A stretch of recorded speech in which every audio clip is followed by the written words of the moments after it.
திருவண்ணாமலை வந்தவாசி அருகே ஊராட்சி ஒன்றிய தொடக்கப்பள்ளியில் சமையல் அறையில் சமையல் செய்யும் போது எரிவாயு சிலிண்டர் திடீரென பற்றி எரிந்ததால் மாணவர்கள் அலறி அடித்து ஓட்டம் பிடித்தனர். வந்தவாசி அடுத்த சுண்ணாம்புமேடு கிராமத்தில் ஊராட்சி ஒன்றிய தொடக்கப்பள்ளி இயங்கி வருகிறது. இந்த பள்ளியில் சுமார் 33 பள்ளி மாணவர்கள் படித்து வருகிறார்கள்.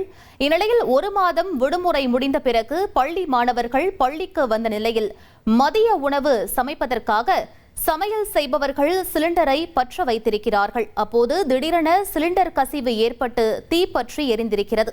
இதனால் பள்ளியில் இருந்த மாணவர்கள் அலறி அடித்துக் கொண்டு வெளியே ஓடி வந்தனர். சத்துணவு ஊழியர்கள் தீயணைப்பான் கருவியை கொண்டு தீயை அணைப்பதற்கு பணியில் ஈடுபட்டிருக்கிறார்கள். தீயணைப்பான் செயல்படாததால் தீயை அணைக்க முடியவில்லை.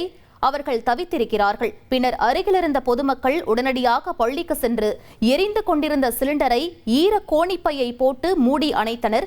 1 மாதமாக விடுமுறை இருந்த நிலையில் பள்ளி கல்வித்துறை ஆய்வு செய்யவில்லை என பொதுமக்கள் குற்றம் சாட்டியுள்ளனர்.